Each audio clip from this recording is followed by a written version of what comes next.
नमस्कार, आप देख रहे हैं बिहार वार्ता। बिहार वार्ता में आपका स्वागत है। इस वक्त हमारी मौजूदगी सीतामढ़ी के बथनाहा विधानसभा में है और बथनाहा विधानसभा में इस वक्त हमारे साथ बातचीत करने के लिए है जनसुराज के सुनील राम जी है। इनसे बात करेंगे, जानकारी लेंगे। सबसे पहले सर, बिहार वार्ता में आपका स्वागत है। आपका बहुत बहुत धन्यवाद।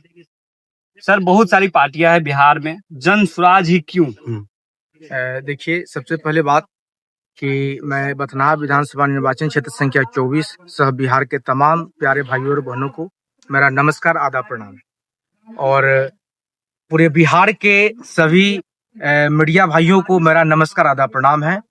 और आपका जो सवाल है कि जनसुराज ही क्यों, तो इस पर मैं आपको बता दूं कि जनसुराज पार्टी का जो विचारधारा है वो महात्मा गांधी की विचारधारा पर आधारित पार्टी है, डॉक्टर बाबा साहब भीमराव अम्बेडकर के विचारधारा पर आधारित पार्टी है। और इस पार्टी का नारा है सही लोग और सही सोच। इसीलिए मैं इस जनसुराज पार्टी को ज्वाइन किया। क्या लगता है, बथनाहा विधानसभा में काफी ज्यादा अनिल राम काम किए हैं, फिर आप लोग जनसुराज यहाँ आए हैं, तो क्या आप लोग को लगता है इससे? देखिए, ऐसा आपको लग रहा है कि अनिल राम जी काम किए हैं। जब आप बथनाहा विधानसभा में घूम करके लोगों से बातचीत करेंगे और उनका इंटरव्यू लीजिए, वो आपको खुल करके बताएंगे कि बथनाहा विधानसभा क्षेत्र में ये 5 वर्षों के कार्यकाल के दौरान क्या क्या अनिल राम जी ने काम किया है, लोग आपको स्वतः बता देंगे। अच्छा, जब काम नहीं किए थे, इतना बड़ा एनडीए कार्यकर्ता सम्मेलन हुआ था, तो लोग कैसे जाते वहाँ भाई? देखिए, उस सम्मेलन में मुझे लगता है कि एनडीए कार्यकर्ता लोग ही थे।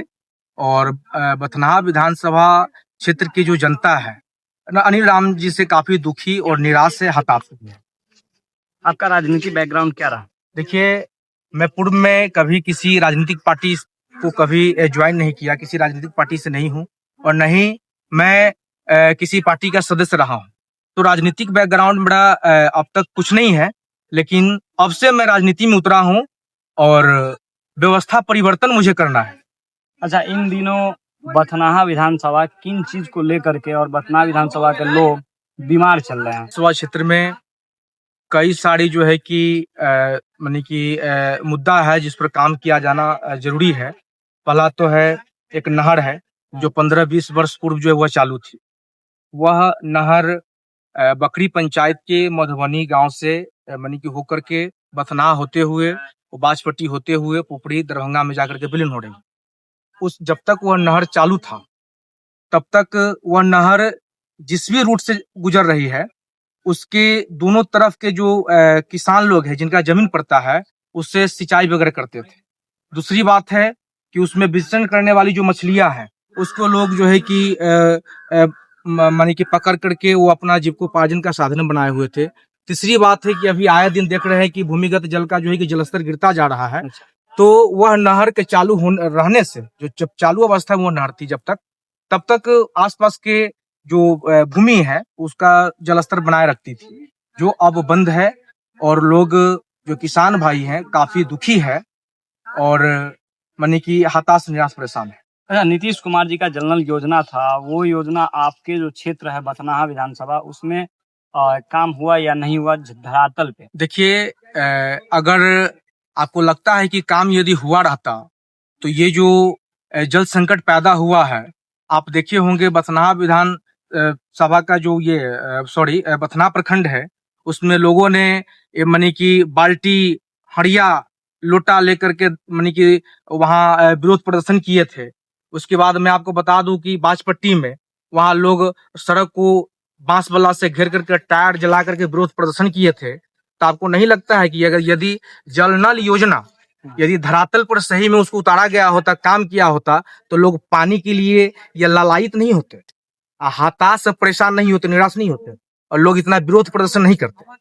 अच्छा, प्रशांत किशोर जी है, कई सारे आरोप लगा उन पे, और विपक्षी पार्टी वालों का कहना है कि प्रशांत किशोर भी किसी दूध के धोए हुए नहीं है। देखिए, तो विपक्षी पार्टियों का कहना है तो सबूत के साथ पेश करें। यह लोकतंत्र है और लोकतंत्र में विरोधी जितना मजबूत रहता है उतना जनता को फायदा है।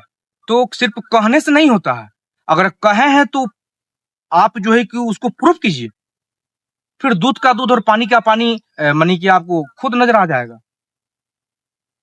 क्या लगता है आपको कि यहाँ बदलाव होगा या ऐसे ही आप लोग घूमते रहेंगे? देखिए, सबसे पहली बात है 15 वर्षों से बिहार की जनता आरजेडी को देखी है, उनके शासनकाल को। 20 वर्षों से नीतीश कुमार जी की सरकार को लोग देख रहे हैं और भुगत रहे हैं। तो पूरे बिहार के जनता को जो है कि तीसरा ऑप्शन के तलाश था, तीसरी पार्टी में लोग तलाश रहे थे तीसरी पार्टी को, और लोगों को जो है जनसुराज के अलावा तीसरा पार्टी कोई दिख नहीं रहा है। और जनसुराज का जो विजन है वो अब साफ क्लियर है। लोग जो है कि जनसुराजी हो चुके हैं। इसीलिए 2025 बिहार विधानसभा के बाद आपको यह जब चुनाव हो जाती है तो आप देखेंगे कि बिहार में जनसुराज की सरकार स्थापित होकर के रहेगी। अच्छा, जनसुराज के तरफ से आखिरी सवाल, जब जनसुराज की तरफ से आपको टिकट नहीं दिया जाएगा तो और लोग भी घूम रहे हैं, क्या उन लोग को मदद करेंगे या बगावत करेंगे? देखिए, सबसे पहले बात है टिकट की बात, तो वो पार्टी की जो अपनी क्राइटेरिया है उसके मुताबिक टिकट का वितरण होगा। और मुझे लगता है कि शुरू से लेकर अब तक हमने पार्टी का हर रूल और रेगुलेशन को फॉलो करता आया हूँ, और मुझे लगता है कि टिकट मुझे ही दी जाएगी। लेकिन आपने जो सवाल किया कि आप पार्टी में रहेंगे, बगावत करेंगे, तो ये समय तय करेगा। यदि मुझे व्यवस्था परिवर्तन करना है तो मैं कहीं भी रह करके कर सकता हूं। यह जरूरी नहीं है कि किसी दूसरे पार्टी में जाकर के, मैं इस पार्टी में भी जनसुराज भी बने रह करके काम कर सकता हूँ। चुरा लेगा कौन? नमस्कार, आप देख रहे थे बिहार वार्ता, नरेंद्र कुमार के साथ।